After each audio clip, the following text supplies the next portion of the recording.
Okay, magandang araw sa lahat, o gabi. Sa mansulok tayo ng daigdig. Ang pag-usapan natin ay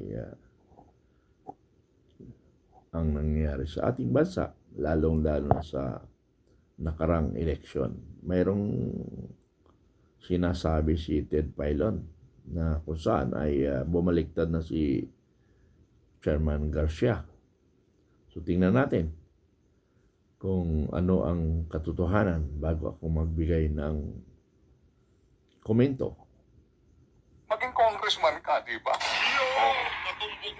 Natumbok nitong si Manong Ted, di ba? Anong gusto mo? Maging executive vice president ng Tingog Party List o maging congressman? Di ba? O hindi, huwag niyo na akong i-elect dyan. Congressman na ako eh. Ako na uupo. Huwag niyo akong i-elect na executive vice president ng Tingugan na yan. Di ba? Eh kaso nagpa-elect pa rin. Bakit? Kasi mapapatukan siya ni Tamba. Grabe, nakakadiri ho talaga itong pamilya Romualdez na to. Yung isa ginawang presidente ng Tingog, yung isa naman ginawang vice president ng Tingog. Para saan? Para makapwesto si Yeda. Yak, nakakadiri kayo. Dito sa video na ito mga kababayan, George Garcia, bumaliktad na nga ba?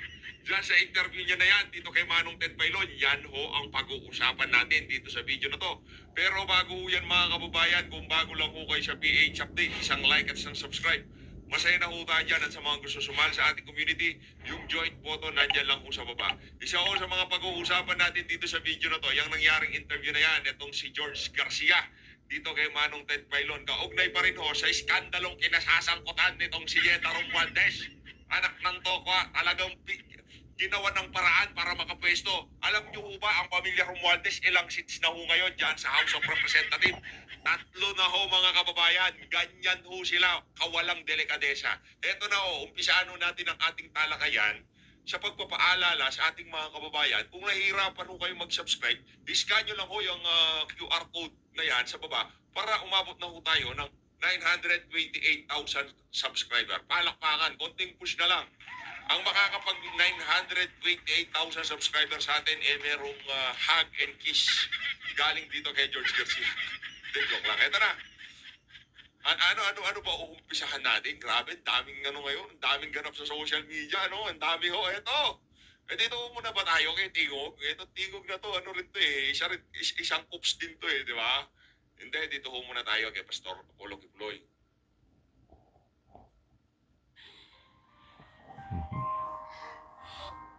Ang lahat ay nakalubog sa tubig. Hindi, dito muna tayo kay Pastor Apollo Kibuloy. Nung nabalitaan ho natin ito, sobrang nalungkot ho tayo. Dahil alam naman ho natin na basura ang kaso laban dito kay Pastor Kibuloy.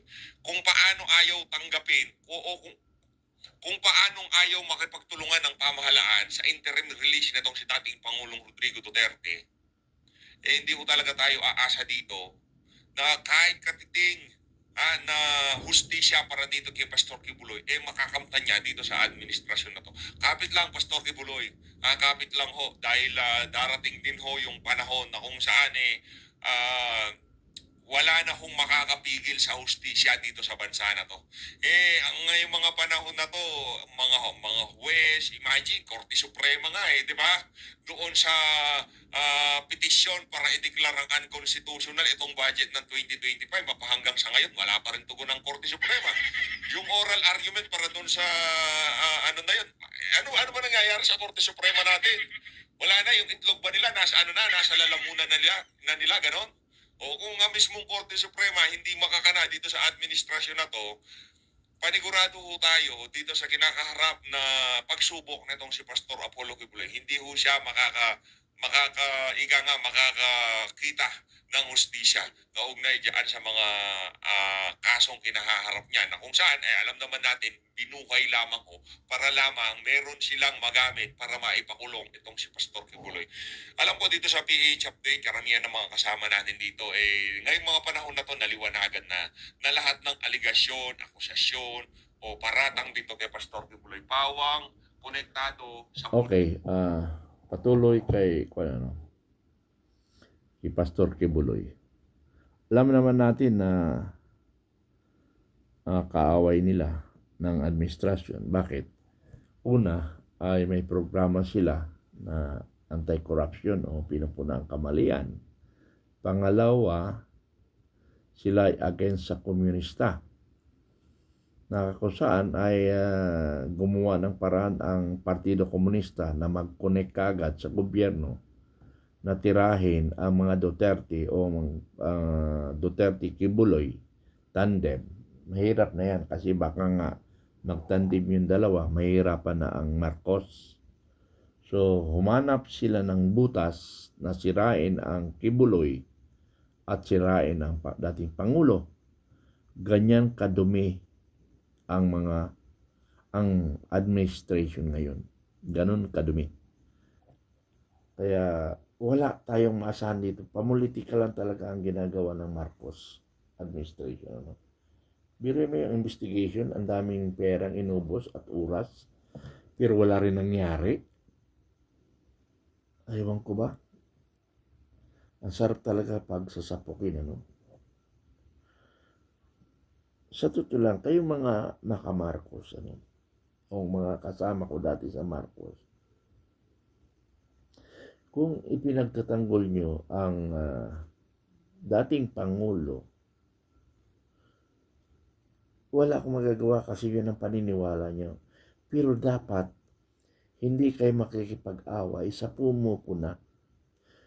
Bagko, sirain nyo yung mga pumupuna sa Duterte na ito si Marcos, ito ang administration, maraming nagawa. Ito ang mga project niya, maraming natulungan. Ganon ang dapat gawin niya. Ang problema, wala yata natulungan. Kaya ang style na lang nila, pag pinuna mo, awayin ka. Yan ang strategy na ngayon ng maka Marcos tulad ko dati. Dati yun dati. Ngayon, mortal na akong tagapuna sa administrasyong Marcos na kung saan ay tinulungan ko yan na manalo. Pakinggan natin muna itong dagdag na update ni PH Update. Alam na maalam na yan pagkaganyan, di ba? Pagdating dito kay Amy Marcos, Sen Amy, ito ika nga friendly reminder from PH Update. Hindi nyo na ho kailangan mag-press release ng ganyan. Ika nga alam na ho ng masambayan ng Pilipino kung gaano kabangad ang kapatid nyo. Kung yung mismong batas nga, hindi nila sinusunod, ano ba kaya yung Yun ang paalala sinasabi ko. kapatid mong bangag? Anak ng tokwa, yung batas nga, di nila sinusunod, di ba? Sabi, pagka merong nasasaktal, iharap sa korte. Anong ginawa? Pinasakay na aeroplano, dinala sa Dahig, Netherlands. Walang passport, walang kung ano-ano. Gano'n, di nga nila sinusunod. Sinabi, dapat ang tao ng budget ang pinakamataas, Department of Education. Kahit na hindi Department of Education, pinirmahan pa rin. Dapat ang pondo ng PhilHealth gamitin para sa mga contributor. Anong ginawa? Ginawa nila. Tapos ibig sabihin niya, paalala mo na yan, papakinggan ka ng bangag mong kapatid. Anak ng tokwa, Sen Amy. Yan ang problema sa inyo. Okay, punta na utot. Dami nangyayari. Hindi ko alam paano ko pagsisiksiksiksikan eh. Ito, focus na lang ko tayo dito kay Manong George. Manong George Garcia. Yan, traitor din tong si George. Nagtatraitor na ho siya, siguro sabi niya nitong si George. Ako na lang lagi napuputukan sa mga utos nyo. Ito, dito sa video na to, ilalaglag ko na kayo. Ito, pakinggan natin ang interview niya dito kay Manong Ted Pailon. Game. SK election. Sige po, may tanong lang po si Ruth na karagdagan po, Chairman. Yung gusto ko kasi mag-move na dun sa ano. Idol. Yung gusto ko lang malinawan na may isa kasing medyo mainit na issue na ito pong pag-upo ni Ditigo Party List Representative na dating Congresswoman na si Representative Yeda Marie Romualdez bilang kinatawan dun sa third seat ng Tingog Parties. Pwede po bang pakipaliwanag muna, Chairman, paano po pa nangyari yan? Kasi ang dami po nilang nominees, tas may mga nag-resign. Paano po yung naging desisyon ng COMELEC dyan? Sa wakas, nahanap ko rin yung sagot sa numinipis at puting mga buko. Pansin ko talaga, mate. Naging desisyon ng COMELEC dyan? Una po, Ma'am Ruth, nagbago tayo ng pulisiya nung itong nakaraan lamang dahil doon sa naging desisyon ng Korte Suprema doon sa kaso ng Bonson versus COMELEC. Dati-dati po, Ma'am Ruth, certed 5 lang ang pinapasubmit ng COMELEC. ng nominees. Yung nangyayari po kasi, tama la, after the election, kalimitan, lalo't nanalo yung party list, nagre-resign yung lahat at pagkatapos nagsasabit ng panibagong 5 na mga nominees. So para po mapigilan yan, ang ginawa po natin, kahit walang legislation, nagpasubmit lang po tayo ng 10 na nominees at ang sabi po natin, kung sakasakaling may magre-resign sa 10, hindi po kami papayag na magkakaroon ng palitan sa 10 na yan sapagkat yung pong 10 ay permanent na nalisa. Maliban na lang kung yung pong nawala ay namatay o na-disqualify, in which case papayagan namin yung palitan para po mapigilan yung nangyayari noong nakaraan. Remember po, Ma'am Ruth, Sir Ted, yung po lang ang pwede namin gawin base sa aming pag-aaral kasi hindi namin pwedeng baguhin kung ano yung umiiral na batas. Ngayon po, yung naturang party list, nagsabit po sila ng 10. Tama po, yung pong former Congresswoman Ieda Romualdez ay number 6 sa kanilang listahan. Yung pong number 3 ay Calatrava, kung hindi tayo nagkakamali. Pagkatapos yung number 4 at number 5, nagkaroon po sila nung tinatawag na assembly na naghalal po sila ng mga bagong officers. Yung pong number 4 at number 5 ay nahalal bilang Executive Vice President at yung number 5 naman ay nahalal bilang Vice President.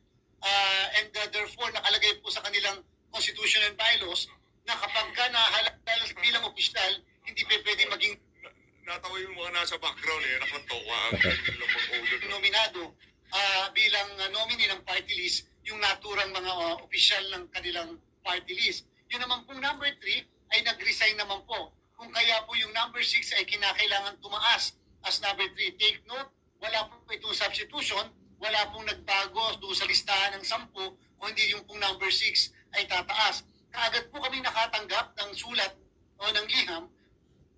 Galing nila, di ba? Galing mo nila. Hindi pwedeng tumaas ang ginawa.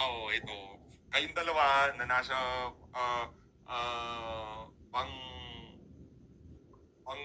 pangalawa at pangatlo, ang gawin natin, ibibigyan natin ng Okay. pwesto sa ano.